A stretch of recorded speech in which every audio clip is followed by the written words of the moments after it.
Welcome everyone to Strategies for Self-Care. My name is Titi Adebanjo. I'm a career development practitioner, and I'm honored to be invited today to talk to you about the importance of self-care, especially for caregivers who are listening to this right now. So we just want to celebrate and acknowledge the work that you do as healthcare professionals and coming from various backgrounds. And so we're going to get right to it, talking about self-care.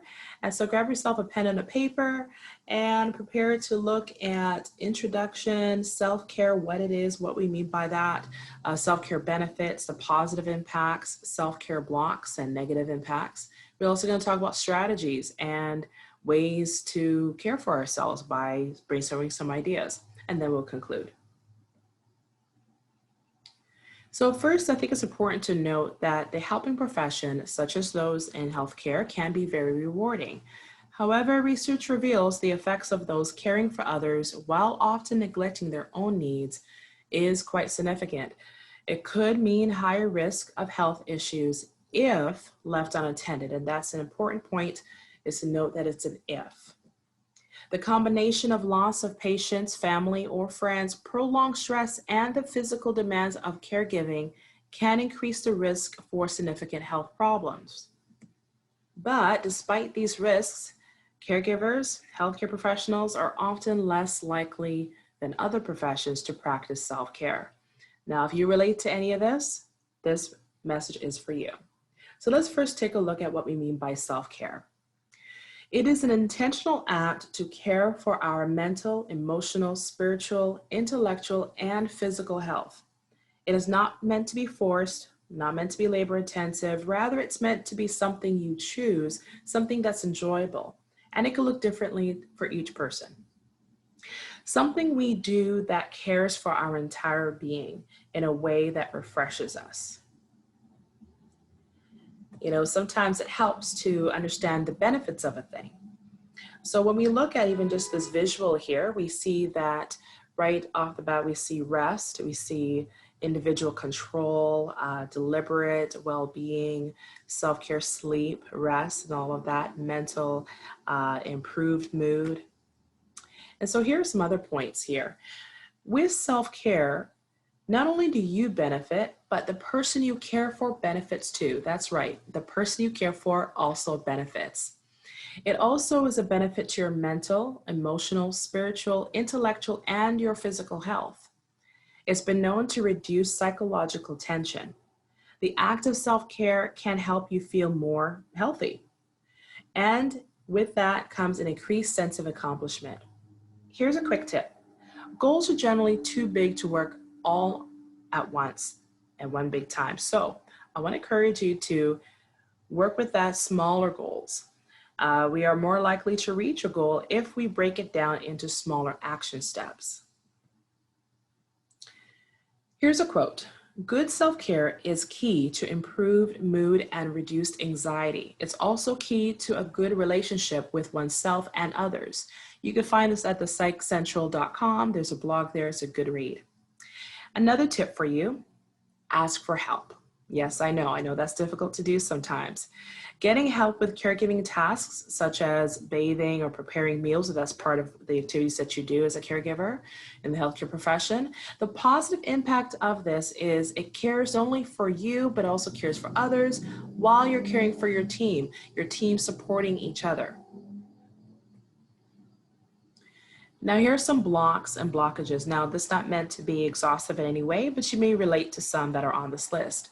The first that I often hear from people when it comes to why they don't take time for themselves is guilt.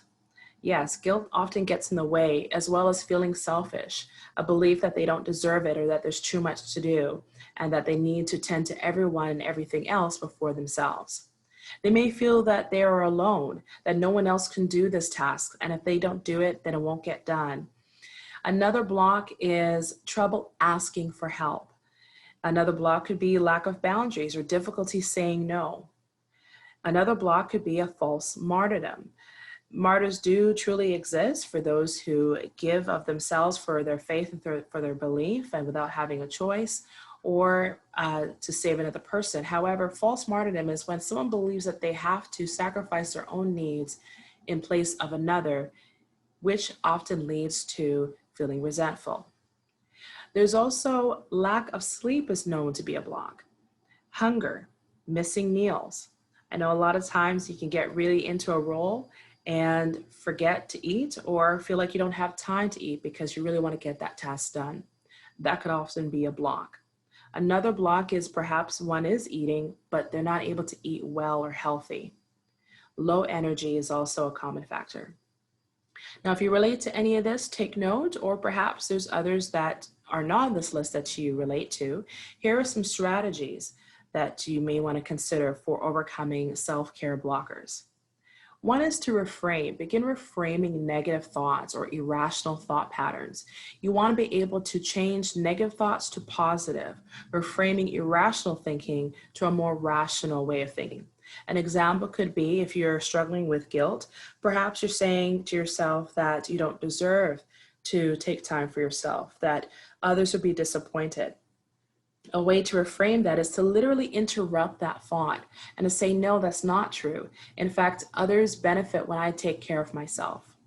Might be one way to reframe that negative into a positive. Another is to practice. Yes, practice may not necessarily mean perfect, but it definitely means you get better. Affirmations, allowing yourself to tell yourself about the importance of self-care and giving yourself that time. Breaking old patterns may mean that you may ask yourself a question such as, what good would I be to the person I care for if I become ill, if something happens to me? It may be important, especially if you're new to this, is to schedule in self-care. Once you've started to identify any personal barriers to good self-care, you can begin to change your behavior, moving forward one small step at a time.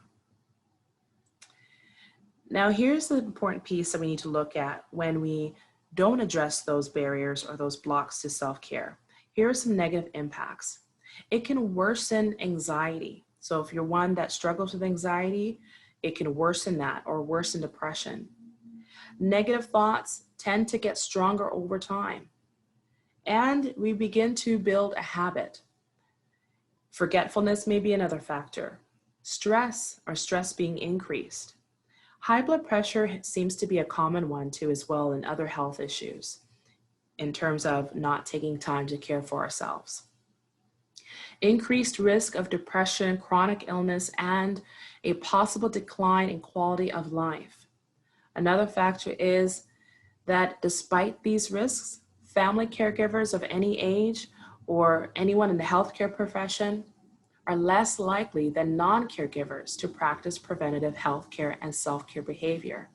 So we definitely want to be able to address this. Here's an important note. Often we are harder on ourselves than family and friends and even our own colleagues. Be loving and compassionate with yourself. I just really want to encourage you in that. Be loving and compassionate with yourself. Although it's a simple concept in theory, it's something we often overlook, especially those who are accustomed to caring for others. So what do? Well, let's get rid of that. Let's take a look at some strategies. If you enjoy writing, grab yourself a journal and keep a daily thought journal. Identify what needs to be changed. You want to look at what are some negative thought patterns, begin to take note of it and work on reframing. Look at reframing disordered thoughts. Look at reframing thoughts that are irrational into more rational and beneficial thoughts. Set up appointments. Make appointments for physical checkup. Take the breaks offered during work shifts. I know it's a difficult thing to do, but when those breaks come, I encourage you to take advantage of them. Walk is a nice way to kind of relax your body as well, if you're able to, or some kind of light activity that you're able to do that you feel comfortable to do. It's recommended maybe 3 times a week. Even just 10 minutes can go a long way. Agree to support each other as a team in your workplace. For example, encourage each other to take breaks. Encourage each other to eat on time. Be accountable to one another. Help each other out. And I also want to encourage you to be kind to yourself and practice grounding techniques. In short, grounding techniques comes in various ways, but there's two common ones. One is called a sensory grounding technique, and the other is called cognitive grounding technique. Sensory means you're using your senses. You want to look around, you want to use your senses of smell, you want to use your senses of hearing, taste, feel. When it comes to grounding techniques in a cognitive way, you're asking yourself questions, getting yourself back into the present so that you can make the most educated decision for yourself of what you need to do to take care of you. Ask yourself, especially if you find yourself saying negative things about you taking time out for you, would you say that to a friend or a colleague? Would you say that to someone in the same situation as you, who you know has been working really hard, caring for everyone else, but not taking time for themselves? Literally and symbolically, think about the mask. You need to put on your own air mask before assisting others. For when if you're able to breathe, you'll be able to assist others to do the same. Here are some ideas, and I'll just highlight the points that are in bold here. Support one another. Think of also SMART model. If you haven't heard of that, you can look it up online. It comes in various descriptors, but the common ones is S is for specific, M is measurable, A is achievable or attainable, R is for results or realistic. Some cases it stands for rewards. And for the T stands for time limit. The S in the bracket means sometimes shared. The other bit here is to go out in nature, being outside, getting fresh air, getting your vitamin D. Going for a leisure walk or some kind of light activity might be a great way to get started. It's known to help yourself in terms of reducing psychological tension. It's beneficial to your physical needs as well. Gratitude is a big one. Simple to do, but makes a tremendous difference. Say things that you are thankful for out loud. Write them down. Another important factor, something that we all need, is drinking water. Maybe you might even want to make it fun by having some lemon water or putting some fruits that you enjoy and sipping on it throughout the day. Taking time to take your breaks. And last but not least on here is if your workplace has health benefits, utilize them. Please do.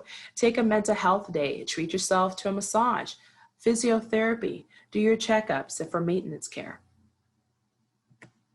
Well, that concludes the presentation on strategies for self-care and celebrating and caring for our caretakers. And we just want to acknowledge the work you've done. I want to just leave you with this point. Don't wait until you are overwhelmed, nor wait for stress, exhaustion, and other health issues to arise. Reach out for help when you need it. That is often a great sign of personal strength as well, when you're able to know when it's time to ask for help. Here's a resource that I found online that you might find useful. I haven't used it myself, but you may be familiar with it already. Family Caregivers of British Columbia, try giving them a call. They have various services. What they've noted is caregiver support groups, support lines, one-on-one coaching, and other resources. Their phone number is 1-877-520-3267, and you could also read up more about them on familycaregiversbc.ca. Well, on that note, thank you so much. It was a pleasure being here. Enjoy the rest of the conference. Take care. Bye-bye.